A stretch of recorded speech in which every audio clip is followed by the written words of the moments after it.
لا حول ولا قوة إلا بالله العلي العظيم. أعوذ بالله من الشيطان الرجيم. بسم الله الرحمن الرحيم.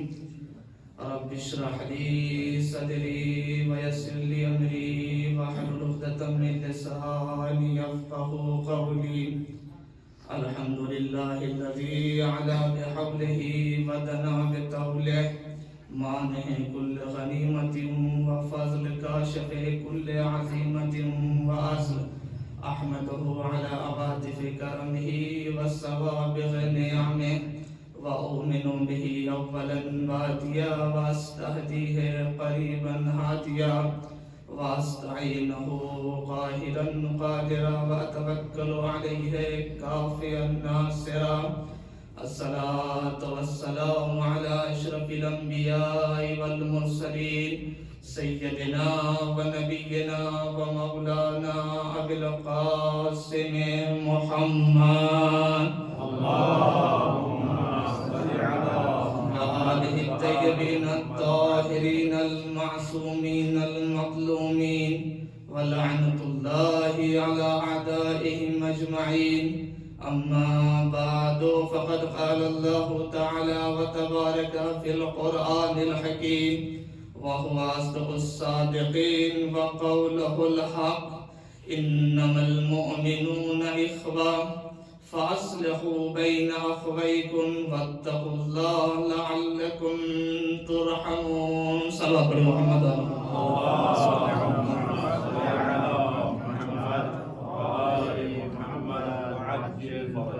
ایزان محترم، جیسا کہ آپ کو پتا ہے کہ دو بھائیوں کے اس سال ثواب کی مجلس ہے، 40ویں کی مجلس ہے، مجلس ہو چکی ہے، صرف تعمیل حکم کے لیے حاضر ہوا ہوں.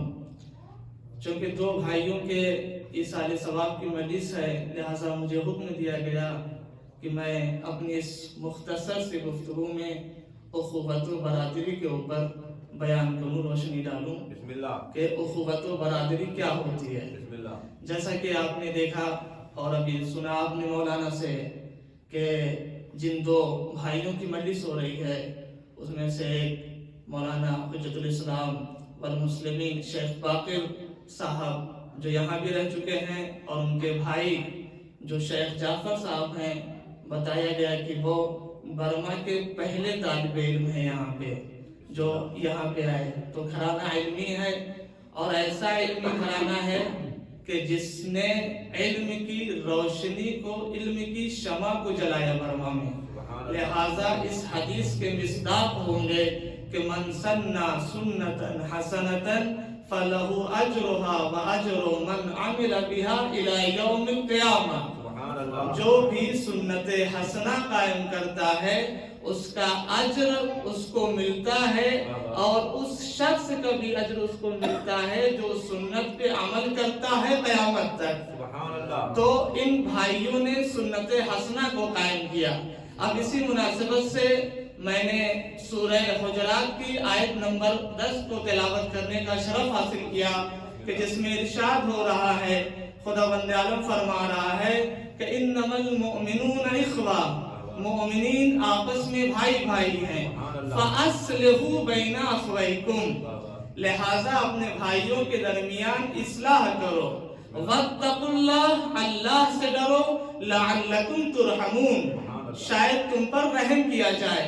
عزیزان گرامی، اگر ہم غور کریں اور ذرا سا فکر کریں کہ جتنے بھی دنیا میں رشتے ہیں، ماں باپ، بھائی بہن اور یا دوسرے بھی رشتے ہیں، ان سب میں یہ جو بھائی کا رشتہ ہے یہ بڑا حساس رشتہ ہے، یہ بڑی اہمیت کا حامل رشتہ ہے.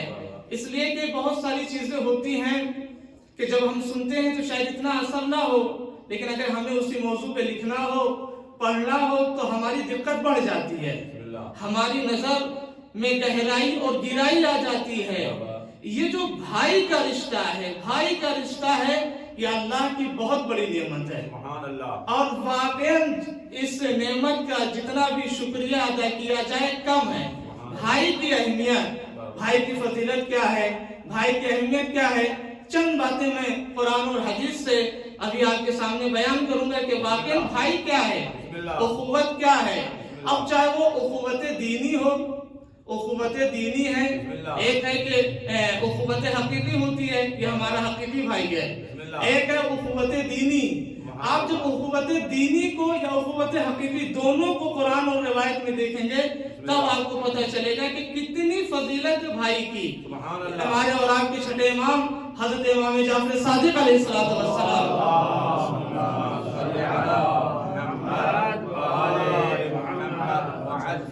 مولا فرماتے ہیں کہ المؤمن اخو المؤمن، مومن مومن کا بھائی ہوتا ہے، مومن مومن کا بھائی ہوتا ہے۔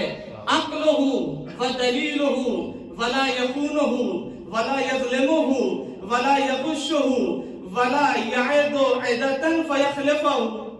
مومن مومن کا بھائی ہوتا ہے، اس کی آنکھ ہوتا ہے، عینہ اس کی آنکھ ہوتا ہے، اس کی دلیل اس کی رہنمائی ہوتا ہے، اس کے ساتھ خیانت نہیں کرتا ہے، اس کے اوپر ظلم نہیں کرتا ہے، اسے دھوکہ نہیں دیتا ہے، اور اس سے کوئی بھی ایسا وعدہ نہیں کرتا ہے جس کی بعد میں وعدہ خلافی کرے۔ سبحان اللہ۔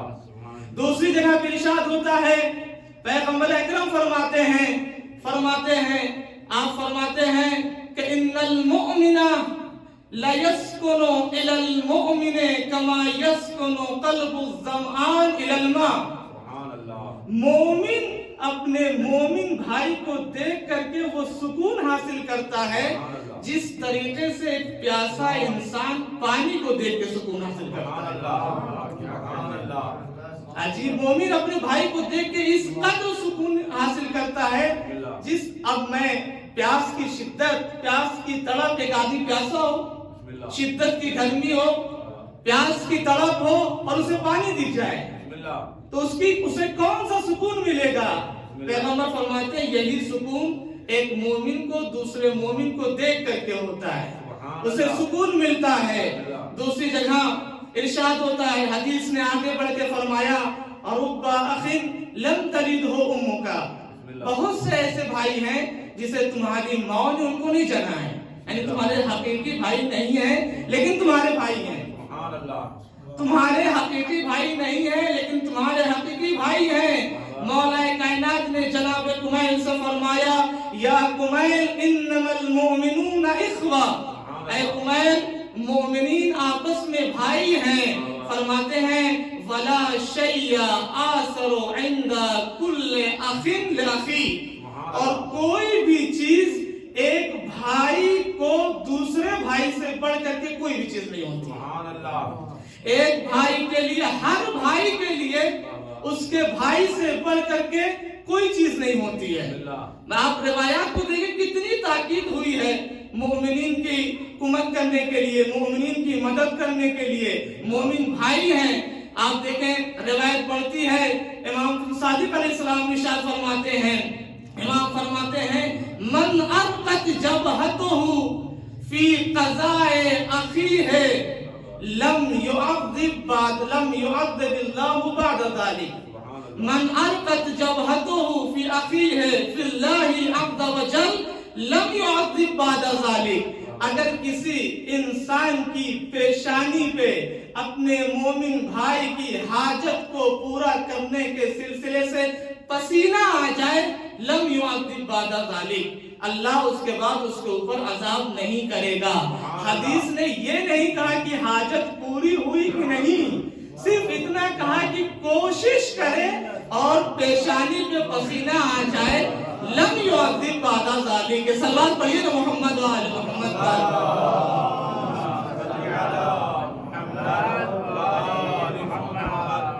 تو جب کوشش کرے اور پسینہ آ جائے اتنا ثواب ہے، تو اگر حاجت کو پوری کر دے گا تو کتنا ثواب ہوگا؟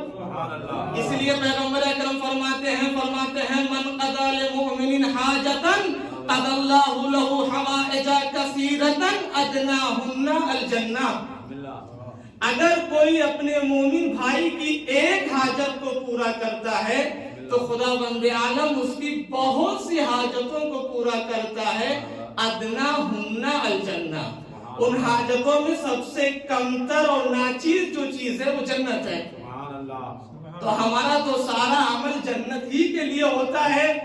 اور حدیث کہتی ہے کہ اگر مومن بھائی کی کوئی مدد کرتا ہے، من قضا للمؤمن حاجتن، اگر کوئی ایک حاجت کو پورا کرتا ہے تو اللہ اس کی بہت سی حاجتوں کو پورا کرے گا. اس میں سے سب سے کمتر جنت ہے. ہمارے اور آپ کے چھٹے امام ارشاد فرماتے ہیں، مولا فرماتے ہیں من طاف البیت اسبوعا كتب اللہ له 6,000 حسنہ ومحى عنه 6,000 سیئہ ورفع له 6,000 درجہ وقضى له 6,000 حاجہ ولكن قضاء حاجة المؤمن افضل من طواف حتى عشرہ. مولا فرماتے ہیں کہ اگر کوئی خانہ کعبہ کا طواف کرتا ہے 7 مرتبہ تو خدا بند عالم من طاف البیت اسبوعا كتب اللہ له 6,000 حسنہ، خدا بند عالم اس کے نامہ اعمال میں 6,000 نیکیاں لکھتا ہے اور اس کے نامہ اعمال سے 6,000 برائیوں کو مٹاتا ہے اور 6,000 حاجتوں کو اس کی پورا کرتا ہے، 6,000 درجات کو پورا کرتا ہے، حاجتوں کو پورا کرتا ہے. اس کے بعد فرماتے ہیں وَلَكِنْ قَضَاءُ حَاجَةِ الْمُؤْمِنِ، لیکن مومن بھائی کی حاجت کو پورا کرنا طواف سے بہتر ہے، طواف سے بہتر ہے. 10 مرتبہ امام نے اس بات کا تکرار کیا. اسی لیے تو مولانا روم نے کہا کہ دل بے دستاور کے حج اکبر از ہزارہ کعبہ ایک دل بہتر ہے.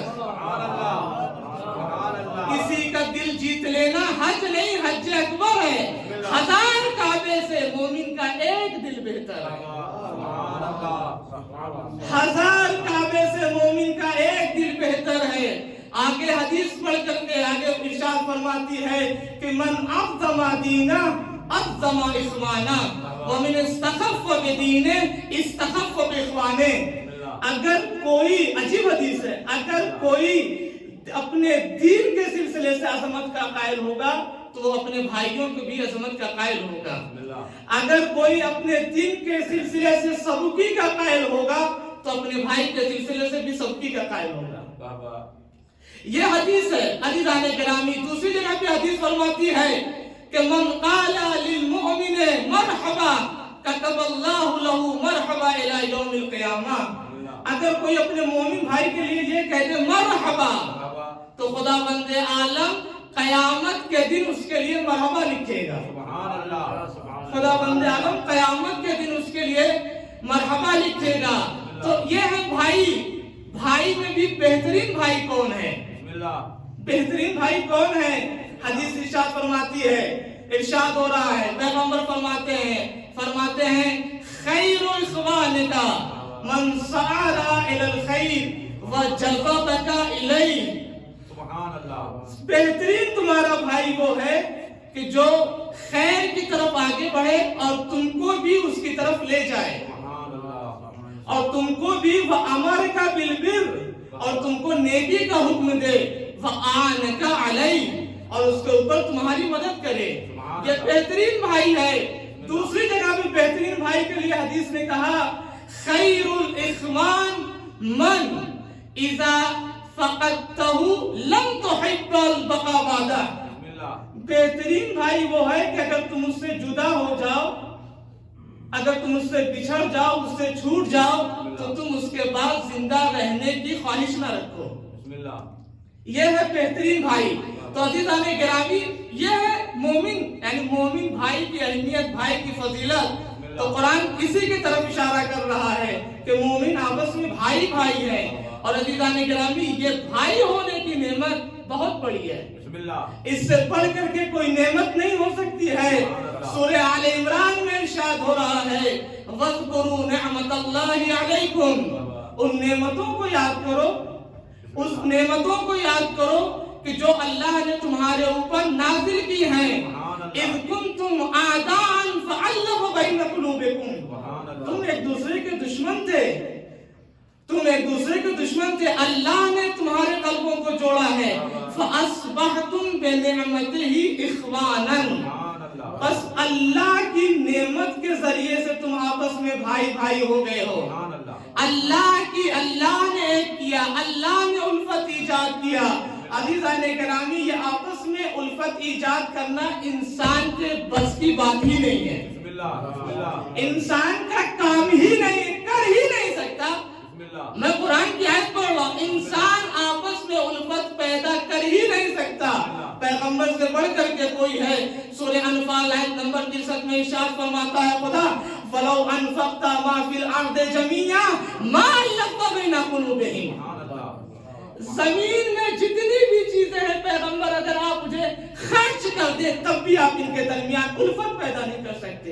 اللہ نے الفت پیدا کیا ہے, اللہ نے الفت پیدا کیا ہے, لہذا انسان کو اس کی قدر کرنا چاہیے کہ انسان آپس میں بھائی بھائی ہے. پیغمبر سے ارشاد ہو رہا ہے میرے حبیب اگر آپ بھی چاہیں تو آپ بھی یہ کام نہیں کر سکتے ہیں.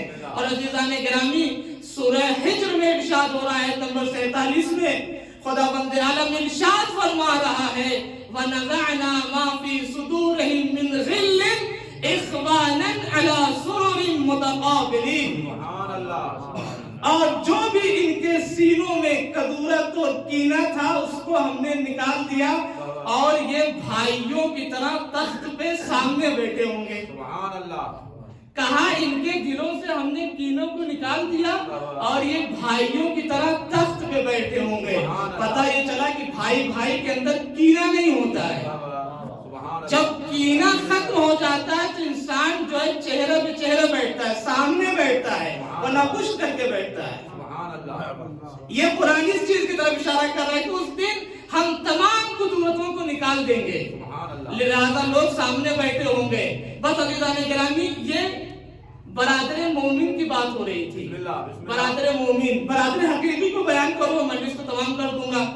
یہ جو اتنی فضیلت ہے برادر مومن کی, البتہ برادر مومن کی بہت زیادہ فضیلت ہے. حدیث کہتی ہے کہ اخو الدین ابقى مودتاً, جو مومن بھائی ہوتا ہے, دینی بھائی ہوتا ہے, اس کی محبت پائیدار ہوتی ہے. سبحان اللہ, اس کی محبت پائیدار ہوتی ہے. حقیقی بھائی کی کتنی فضیلت ہوگی, اور ظاہر سی بات ہے جس کا بھائی ہارون جیسا ہو, اگر کسی کا بھائی جو ہے مسلم جیسا ہو, کسی کا بھائی عباس جیسا ہو, کسی کا بھائی جعفر طیار جیسا ہو, لقمان کا اگر کوئی بھائی, بس یہی 2-3 باتوں کی طرف اشارہ کر رہا ہوں. حقیقی بھائی کے لیے ارشاد ہو رہا ہے, جب ارشاد ہوا جناب موسیٰ سے کہ فرعون کی طرف جائیں, یہ ارشاد سورہ قصص والا ہے آیت نمبر 33, 34, 35 سے ظاہراً. تب ارشاد ہو رہا ہے کہ جاؤ. جناب موسیٰ کہتے ہیں قال رب انی قتلت منہم نفسا فاخاف ان یقتلون. میرا اللہ میں نے تو ان میں سے ان کا ایک آدمی مار دیا, قتل کر دیا, میں ڈر رہا ہوں ان کی طرف جانے کے لیے. وَأَخِي هَارُونَ هُوَ أَفْصَحُ مِنِّي لِسَانًا فَأَرْسِلْهُ مَعِيَّ رِدْءًا يُصَدِّقْنِي. ان کو جو ہے میرا مددگار, میرا پشت پناہ بنا کے قرار دے, میرے ساتھ بھیجے. یصدقنی انی اخاف ان یکذبون. وہاں پہ کہتے ہیں فاخاف ان یقتلون, مجھے خوف ہے مجھے کہیں قتل نہ کر دیں. اور یہاں پہ کہہ رہے ہیں کہ مجھے ڈر ہے کہ مجھے جھٹلائے نہیں. آواز آتی ہے, خدا فرما رہا ہے قال سنشد عضدک اخیک, ہم تمہاری پشت کو تمہارے بھائی کے ذریعے سے مضبوط کر دیں گے. قرآن نے کہا بھائی کمر ہمت ہوتا ہے, بھائی قوت بازو ہوتا ہے. موسیٰ جیسے نبی کے لیے اللہ کہہ رہا ہے کہ تمہارے بھائی کے ذریعے سے تمہاری قوت, تمہاری پشت کو مضبوط کر دیں گے. سورہ طٰہٰ میں جب ارشاد ہوا اذهب الى فرعون انه طغى, یہ طاغی ہو گیا ہے. جناب موسیٰ کہتے ہیں رب اشرح لی صدری ویسر لی امری واحلل عقدۃ من لسانی یفقهوا قولی واجعل لی وزیرا من اہلی ہارون اخی اشدد بہ اذری. سبحان اللہ. ساری چیزوں کو بات کہتے ہیں میرے اللہ میرے اہل سے, میرے خاندان سے, میرے رشتے سے میرا ایک بھائی قرار دے. اس کے بعد کہتے ہیں ہارون کو میرا بھائی قرار دے دے, وزیر قرار دے دے. اشدد بہ اذری, ہارون کے ذریعے سے میری پشت کو مضبوط کر دے. سبحان اللہ.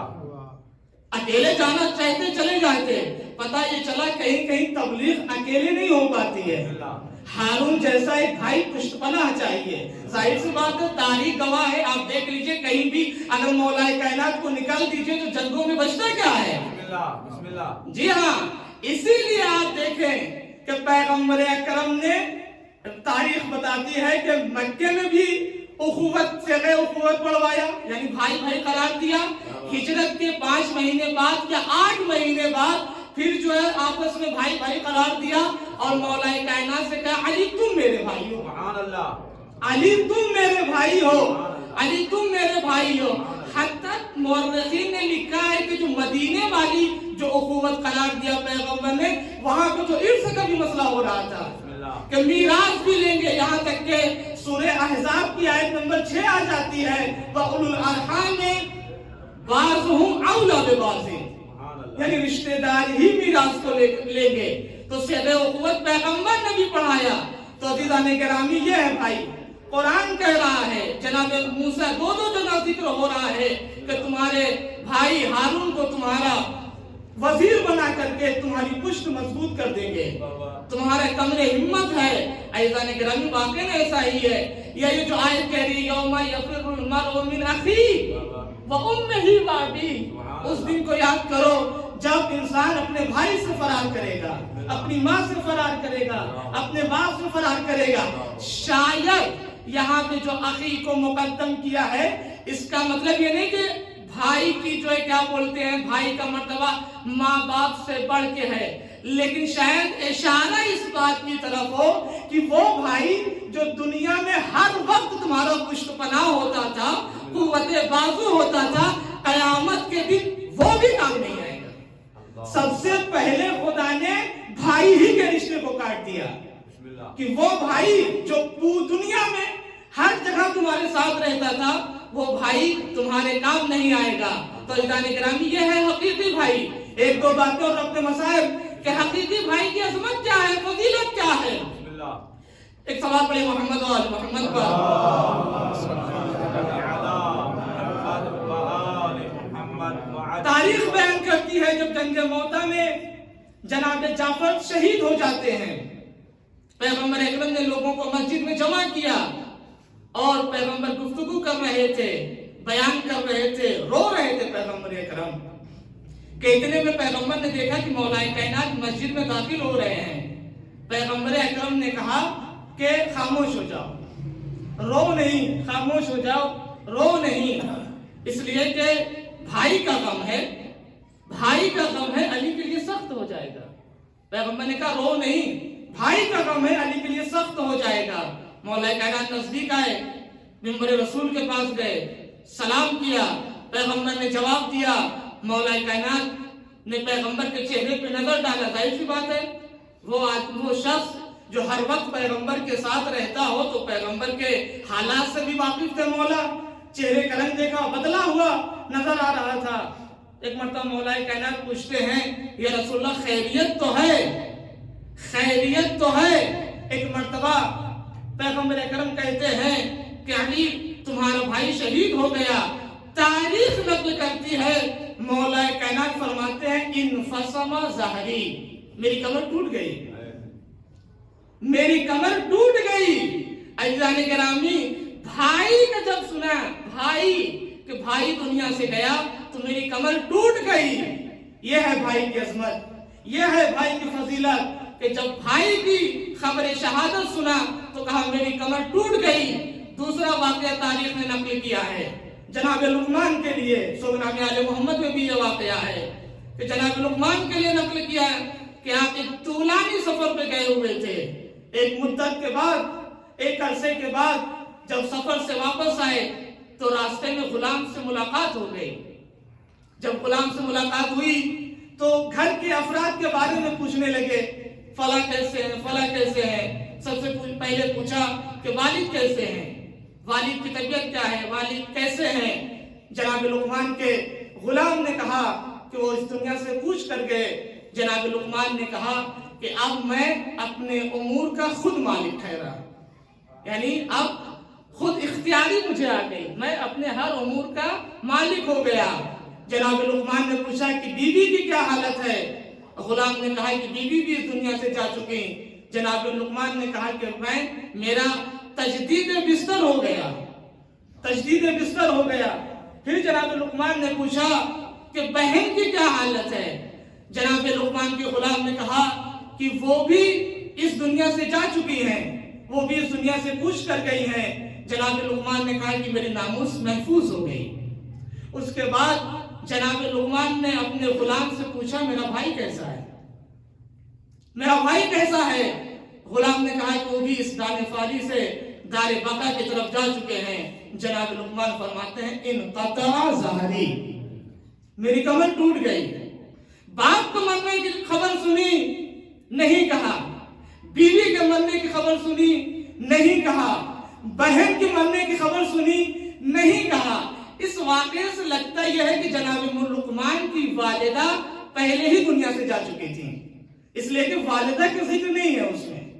والدہ اگر ظاہر سی بات اگر زندہ ہوتی تو جناب لقمان والدہ کے بارے میں بھی پوچھتے، لیکن جناب لقمان نے والدہ کے بارے میں نہیں پوچھا، تو لگتا ہے ایسا ہے کہ والدہ پہلے ہی دنیا سے جا چکی تھی۔ لیکن جیسے ہی بھائی کے لیے غلام نے کہا، بھائی دنیا سے چلا گیا، جناب لقمان کہتے ہیں انقطع ظہری، میری کمر ٹوٹ گئی۔ ادھر قرآن نے جناب موسیٰ کے لیے کہا کہ ہارون کو تمہارا وزیر بنا کر کے تمہاری پشت کو مضبوط کریں گے۔ یہ حقیقی بھائیوں کی بات ہو رہی ہے، ابھی برادر دینی کی بات نہیں ہو رہی۔ برادر دینی کے واقعی بہت زیادہ فضیلت ہے، لیکن واقعی اگر کسی کے بھائی ہے، حقیقی بھائی بھی ہے، تو اسے اس نعمت کا 1000 شکریہ ادا کرنا چاہیے کہ خدا نے اسے بھائی جیسی نعمت سے نوازا ہے۔ بھائی قوت بازو ہوتا ہے، بھائی کمر ہمت ہوتا ہے، اور عزیزان گرامی ذرا سا بھی اختلاف ہوا تو سب سے پہلے جو ہم توڑتے ہیں، آج سے ہمارا اور آپ کا رشتہ ختم ہو گیا، ہمارا اور آپ کا رشتہ ختم ہو گیا۔ ہمیں یہ نہیں پتا کہ نسبی رشتے توڑنے سے ٹوٹتے ہی نہیں ہیں، توڑا کریے۔ ہم کہتے رہے کہ یہ ہمارے باپ نہیں ہے، ہم کہتے رہے کہ یہ ہمارے بھائی نہیں ہیں، ہم کہتے رہے کہ ہمارے چچا نہیں ہے، سببی رشتے توڑنے سے ٹوٹ جاتے ہیں۔ آپ نے طلاق پڑھا، رشتے ٹوٹ گئے سب، لیکن نسبی رشتے توڑتے رہیے۔ آپ لاکھ کہیے کہ ہمارے بھائی نہیں ہے یا ہمارے جو ہے چچا نہیں ہے، نہیں ٹوٹے گا۔ نسبی رشتہ توڑنے سے ٹوٹتا ہی نہیں ہے، اس لیے کہ اللہ نے روز اول سے یہ رشتہ قرار دیا ہے۔ تو عزیزان گرامی واقعاً مولانا جعفر صاحب قبلہ کے لیے واقعاً سخت ہے، کتنا سخت ہے کہ جب مولا کائنات جیسا شجاع کہہ رہا ہے کہ میری کمر ٹوٹ گئی، جناب لقمان جیسا حکیم کہہ رہا ہے کہ میری کمر ٹوٹ گئی، اور کربلا کا میدان تو آپ کے سامنے ہی ہے۔ اب ان سارے مقدمے کے بعد اب اندازہ لگے گا نا کہ جناب عباس کی اہمیت کیا ہے، اس لیے کہ جناب عباس تنہا بھائی تھوڑی تھے، بھائی جناب مسلم بھی ہے، دوسرے بھائی بھی ہے۔ اب اس بات کو عرض کرنے سے پہلے ایک جملہ کرنا چاہتا ہوں، بس مسائل شروع کرنے سے پہلے ایک اور بات کہنا چاہتا ہوں، ان ساری باتوں کو بیان کرنے کے بعد کہ جب بھائی کی اتنی عظمت ہے، بھائی کی اتنی فضیلت ہے، تو اگر امام معصوم کسی کا بھائی ہو جائے، امام معصوم کسی کا حقیقی بھائی ہو جائے تو اس کی کتنی عظمت ہوگی۔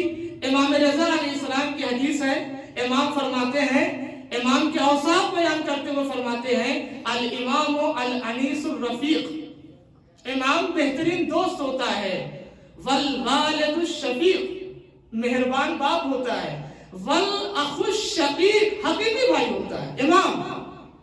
امام شفیق والد ہوتا ہے، والاخ الشقیق حقیقی بھائی ہوتا ہے، والام البرہ بولد الصغیر، اور ایک مہربان ماں ہوتا ہے اپنے، جیسے ایک مہربان ماں ہوتی ہے اپنے چھوٹے بچے کے لیے، اسی طریقے سے امام اپنی امت کے لیے ہوتا ہے، اپنے چاہنے والوں کے لیے ہوتا ہے، امام حقیقی بھائی ہوتا ہے۔ تو عزیزان گرامی، ہاں آج ہمیں کئی پرسے دینے ہیں، آج ہمیں کئی پرسے دینے ہیں۔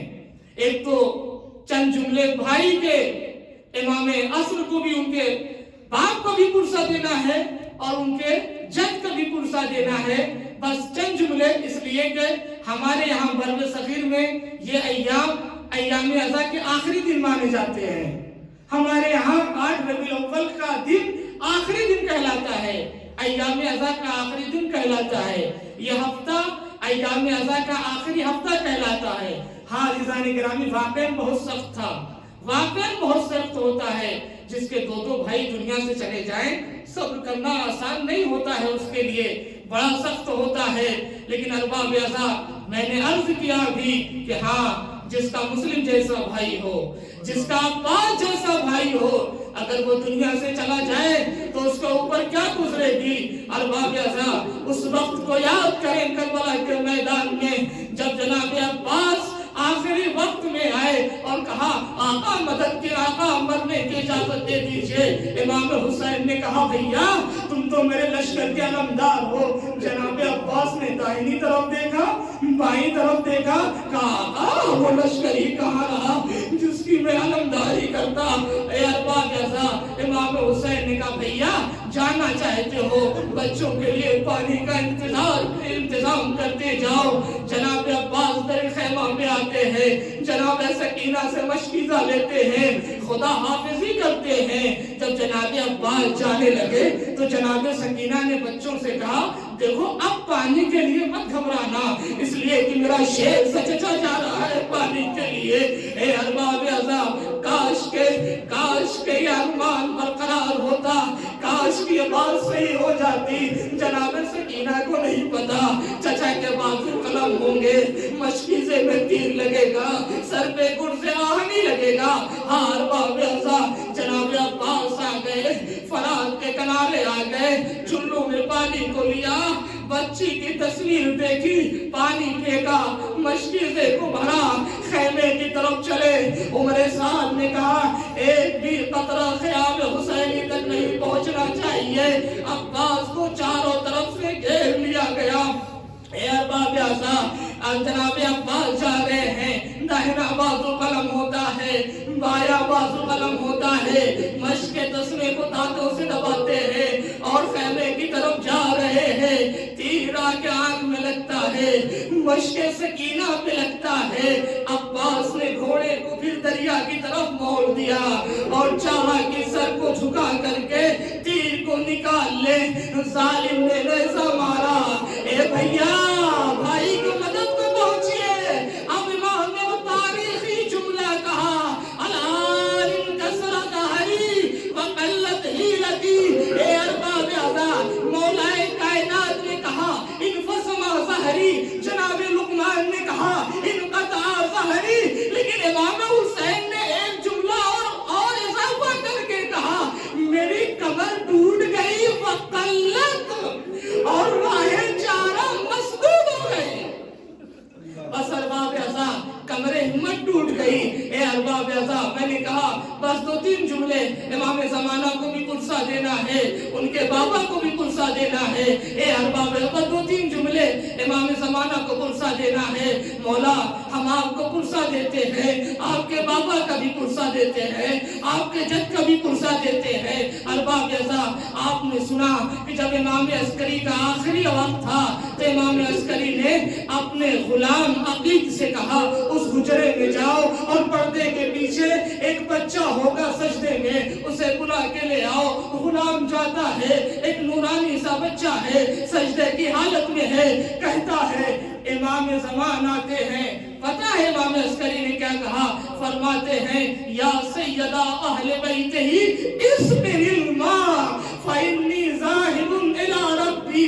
اے اپنے گھر کے، اے اپنے اہل بیت کے سید و سردار، مجھے پانی پلا دو، میں اپنے پروردگار کی طرف جا رہا ہوں۔ اے ارباب ازا، امام زمان اپنے چھوٹے چھوٹے ہاتھوں سے پانی کو لیتے ہیں، بابا کی خدمت میں لے جا رہے ہیں۔ 5 سال کا بچہ ہے، پانی لے کے جا رہا ہے۔ امام عسکری کا عالم یہ ہے، بدن تھرا رہا ہے، لرز رہا ہے۔ امام نے کسی صورت سے اپنے باپ کو پانی پلا دیا۔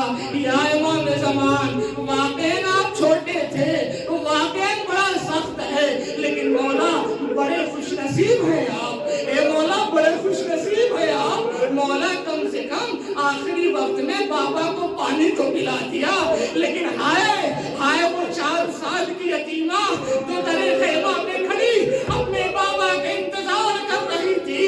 ایک مرتبہ راہوار کے آنے کی آواز سنتی ہے،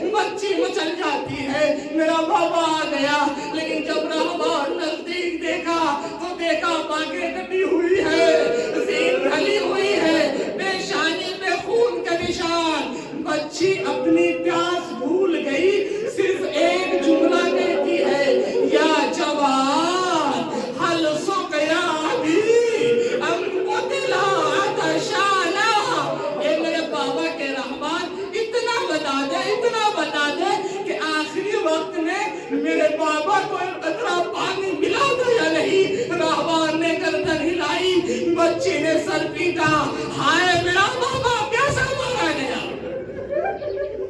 ہائے میرا بابا پیاسا مارا گیا۔ ارباب اعزاز بس میں نے مجلس ختم کر دیا۔ اے ارباب اعزاز رو لیجئے، گریہ کر لیجئے۔ عالم روتے وہی ہیں جو زندہ ہے، اگلے سال وہی روئیں گے جو زندہ رہیں گے۔ ہم شہزادی سے کہتے ہیں شہزادی ہم نے ماتم کیا، ہم نے ماتم ادا نہ ہوا، ہم نے گریہ کیا، ہم نے گریہ ادا نہ ہوا۔ اے شہزادی ہمارے اس پرسے کو قبول کر لیجئے، امام زمانہ ہمارے پرسے کو قبول کر لیجئے۔ اے شہزادی اتنی مہلت دیجئے کہ اگلے سال پھر ہم محرم منائے۔ ہار باب ایسا بس آخری جملے پڑھ رہا ہوں۔ ان ایام میں ہمارے یہاں ذاکرین اہل بیت کے فرود مدینہ کا مسائل پڑھتے وقت دو جملہ پڑھ رہا ہوں، اس لیے کہ ایام ایسا کہ آخری ایام ہے، آخری دن ہے، کل آخری دن ہے۔ اے ارباب ایسا مقتل نے نقل کیا کہ وہ دن بھی آیا کہ جب اہل حرم کا قافلہ مدینے میں وارد ہو رہا ہے، جیسے ہی جناب ام کلثوم کی نظر مدینے کے در و دیوار پہ پڑتی ہے، فرماتی ہے مدینۃ جدنا لا تقبلینا فبالحسرات والاحزان جینا خرجنا من کے بالاہلینا جمعا رجانا لا رجالا ولا بنینا۔ اے ہمارے نانا کے مدینے ہمارے آنے کو قبول نہ کرنا، اے ہمارے نانا کے مدینے ہمارے آنے کو قبول نہ کرنا۔ ہم غم لے کر کے آئے ہیں، ہم محزون ہیں، ہم مغموم ہیں، ہم حسرتوں کے ساتھ آئے ہیں۔ ارے جب ہم تمہارے یہاں سے جا رہے تھے تو پورا گھر بھرا ہوا تھا۔ خرجنا من کے بالاہلین جمعا رجانا، جب واپس آئے کوئی مرد نہیں ہے، کوئی بیٹے نہیں ہے۔ مدینہ ہم تیرے والی کو آئے ہیں کھو کر، مدینہ ہم تیرے والی کو آئے ہیں کھو کر۔ مدینہ داغ رسن ہے ہمارے شانوں پر، مدینہ گردن شبیر پہ چلا خنجر، مدینہ کوفے میں سر ننگے ہم پھرے در در۔ ارے لگا دے ہمیں زہرا کا نور عین نہیں، مدینہ قاسم و اکبر نہیں، حسین نہیں۔ بس ارباب اعزاز آخری جملہ مجلس تمام ہو گئی ہے۔ اے ارباب اعزاز قافلہ جاتا ہے، امام نے بشیر سے کہا بشیر اعلان کر دو۔ بشیر نے اعلان کیا یا اہل یثرب لا مقام لکم بہا قتل الحسین فتمعی بدرار الجسم منہا بکربلا مزرج والراس منہ علی القناة یدار۔ اے مدینے والے، مدینہ رہنے کے قابل نہ رہا، امام حسین قتل کر دیے گئے، آنسو بہاؤ رو، امام کا جسم خاک و خون میں غلطا زمین کربلا پہ پڑا ہوا تھا، آپ کا سر نیزے کی بلندی پہ ایک شہر سے دوسرے شہر پھرایا جا رہا تھا۔ اے ارباب اعزاز آخری جملہ، مجلس ختم ہو گئی، جناب زینب اماں کی قبر پہ آتی ہے اور آنے کے بعد کہتی ہے اماں لہد میں سوتی ہو کیا، لو میری خبر، اماں تمہارے لال کا کاٹا گیا ہے سر ننگے بیویوں کو پھرایا ہے در بدر۔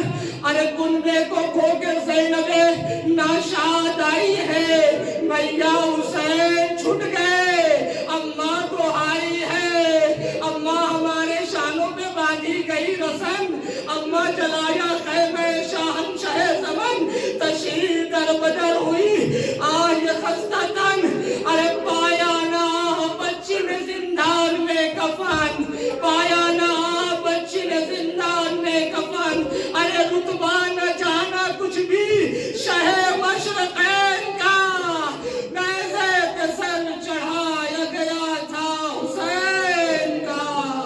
مدینے میں کوہرام بابا تھا اور مقتل کے مطابق، مورخ کے مطابق ایسا کوہرام، ایسا گریہ و زاری کبھی مدینے نے نہیں دیکھا۔ واہ محمدہ، واہ حسینہ۔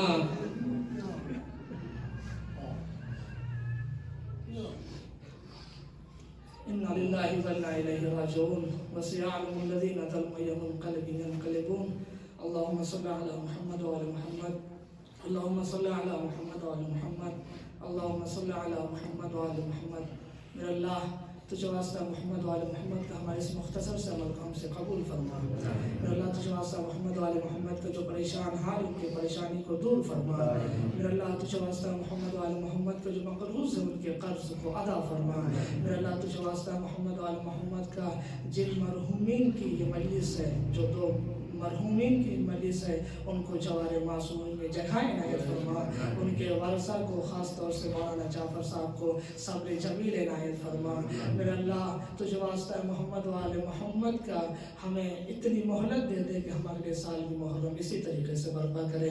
میرے اللہ تجھے واسطہ محمد و آل محمد کا اس منحوس بیماری کو جلد سے جلد اس کا خاتمہ فرما، اور جب یہ حضرات اس منحوس بیماری میں مبتلا ہیں انہیں جلد سے جلد شفا کامل و عاجلہ عنایت فرما۔ میرے اللہ تجھے واسطہ محمد آل محمد کا شیعان حیدر کرار محبان اہل بیت جہاں کہیں بھی دنیا میں ہیں ان کی جان و مال و عزت و آبرو کی حفاظت فرما۔ میرے اللہ تجھے واسطہ محمد آل محمد کا پرچم اسلام کو سربلند اور پرچم کفر و نفاق کو سرنگو فرما۔ میرے اللہ تیرے نزدیک سب سے خاص اور سب سے اہم دعا یہ ہے ہمارے صاحب ہمارے مالک یوسف زہرا امام زمانہ کے ظہور میں تعجیل فرما، اور ہم کو ان کے آوان و انصار میں شمار فرما، اور ہمارے امام کو ہم سے راضی و خوشنود فرما۔ ربنا تقبل منا انک انت السمیع العلیم۔ آپ حضرت سے التماس ہے کہ ایک مرتبہ سورہ حمد اور 3 مرتبہ سورہ توحید کی تلاوت فرما کر مرحوم محمد رضا صاحب اور مرحوم مولانا شیخ باقر صاحب کی اور اپنے مرحومین کی روح کو حصہ فرمائیں۔